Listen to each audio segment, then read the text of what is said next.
Dobrý den, pracovala jsem jako terapeutka v domově pro seniory a přišla jsem na to, že na trhu je velké množství literatury, která se zabývá procvičováním paměti, ale už nejsou ty pomůcky, které by usnadnily práci terapeutům. Proto jsem se vydala touto cestou a začala jsem navrhovat a vyrábět pomůcky, které v rámci ukázkových hodin nabízím domovům pro seniory. Jsou to dva kufříky, kufřík pro seniory aktivní a kufřík pro seniory s většími komunikačními problémy. Kufřík pro seniory aktivní je rozdělený na oblast jazykových znalostí, matematických představ, hudební paměti, kvízu a obrázkových cvičení. Jednotlivé úkoly jsou zalaminované, jsou psané už velkým písmenem, takže nevyžadují žádnou další práci terapeutky. Navíc z druhé strany je uvedená správná odpověď pro terapeutku.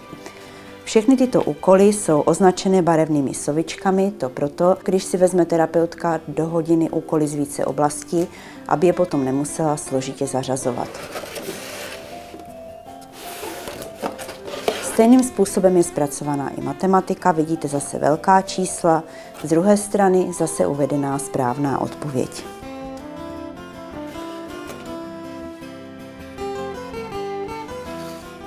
Velkou oblibu mají obrázková cvičení, které jsou na velkých zalaminovaných kartách A4.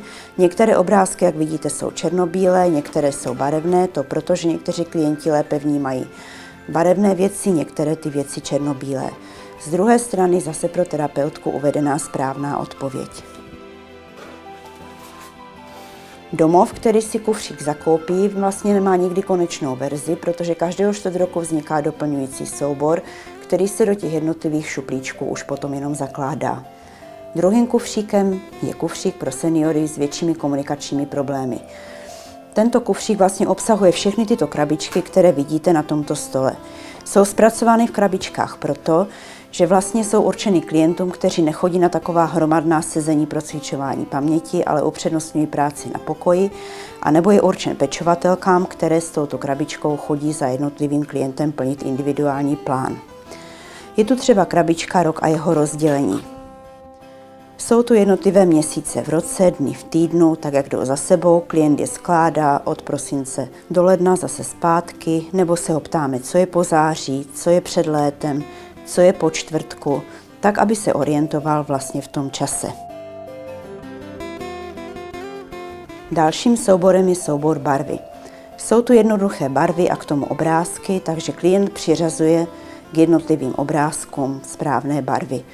Jsou to jednoduché úkoly, které klienti běžně zvládnou. Dalším úkolem je obrázková abeceda. Obrázková abeceda je určená klientům po mozkových příhodách a pro klienty s Alzheimerovou chorobou. Jsou to písmena, která jsou dotvořena obrázky, to proto, aby klient, který si nemůže vzpomenout na počáteční písmeno, byl tím obrázkem k tomu písmenu zpátky navigován. Dalším souborem je velká tiskací abeceda. Jsou to písmenka, takže můžeme hrát různé hry, řekni křestní jméno, jméno města, zvíře. Ukazujeme vlastně klientům, takže je to určeno pro klienty, kteří v dálce špatně vidí. Pokud se soubor velká tiskací abeceda doplní slabikami, můžou klienti soutěžit třeba ve dvou skupinách, kdo postaví více slov nebo kdo postaví více vět. Souborem, který hodně rozvíjí komunikaci, je soubor rodina. Jsou tu vyobrazeni různí rodinní příslušníci, takže klient na obrázcích poznává rodinné příslušníky a protože má u sebe své vlastní fotografie, rozhovoří se o své vlastní rodině. Také souborem, který hodně rozvíjí komunikaci, je soubor vybavení bytu. Jsou tu vyobrazené různé obrázky z rodinného prostředí, které ho provázely celým životem a může se vlastně rozhodnout, podívat se, které předměty ho obklopují ještě dnes. Dalším souborem je ovoce a zelenina. Tady klienti poznávají na obrázcích různé ovoce a zeleninu, můžeme hrát různé hry, vyber červené ovoce, vyber zelenou zeleninu. Pokud ukážeme obrázek opačně, je tam název, takže můžeme hrát hry opačné, popiš, jak vypadá, nebo nakresli, což už je složitější. Já jsem si při své práci na uzavřených odděleních všimla toho, že když s obrázkem chodím kolem malé skupinky klientů, záhy si všimnou, že je z druhé strany uvedený název a začnou mi ruku obracet. Je to vlastně fantastické zjištění, protože jsem tím přišla na to, že i tak vážně nemocný člověk přijde na to, kudy vede cesta k odpovědi. Dalším souborem je soubor zvířata. Jsou tu vyobrazená jak fotografie, tak obrázky různých zvířat, domácích, lesních zvířat ze zoologické zahrady, zvířat z lesa, takže klienti je mohou poznávat, hrát různé hry, vybírat je do skupin. Zase, když jim ukážeme z druhé strany název, popíš, jak vypadá, nebo nakreslí. Zvláštním souborem je soubor pro práci na pokoji s klientem po mozkové příhodě. Tito klienti vnímají buď název nebo obrázek a aby se jim ta schopnost spojila zpátky dohromady, používají se k tomu tyto kartičky. Jsou to navíc věci, které toho seniora obklopují denně v domově pro seniory. Je tady všechno, s čím se může každý den setkat. A pokud má komunikační schopnost natolik narušenou, že vůbec nekomunikuje, tak pomocí té kartičky může sestřičce ukázat, jakou potřebu má. Dalším souborem je soubor jednoduché počítání. Jsou tu vyobrazená čísla od 0 do 20, takže klient nejen řadí za sebou tak, jak čísla jdou, ale může buď počítat s matematickými znamenkami, anebo se ho ptáme, co je po 11, co je před 7, co je po 1. Tam dáváme důraz na ty otázky před a po, aby se do nich klient nezamotal. Zvláštním souborem jednoduchého počítání je počítání formou vláčku. Jsou to vlastně vyobrazené vagonky s čísly, takže klient skládá za sebou tak, jak čísla vagonku jdou, nebo ho vybere 2 zelené vagonky, vybere 2 červené vagonky. Když obrázky obrátíme, můžou hrát klienti Pexeso. Kromě těchto souborů na procvičování paměti nabízím řadu předmětů, které slouží k procvičování jemné motoriky.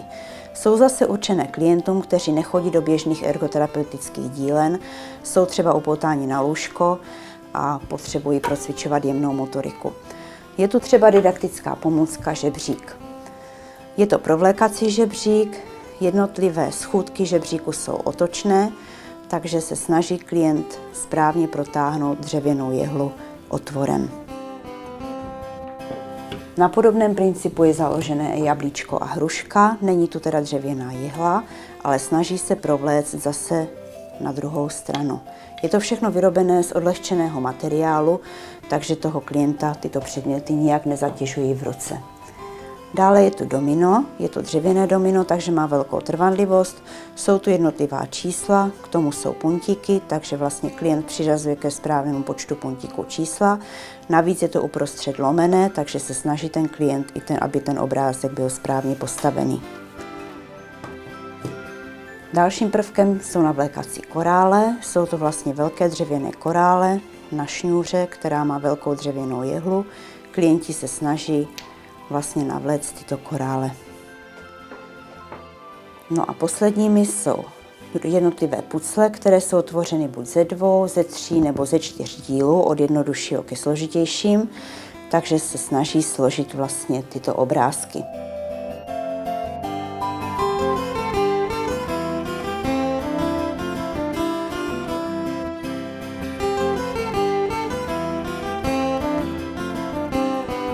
Další pomůcky a další výrobky můžete najít na mých internetových stránkách www.procvičovanipaměti.cz.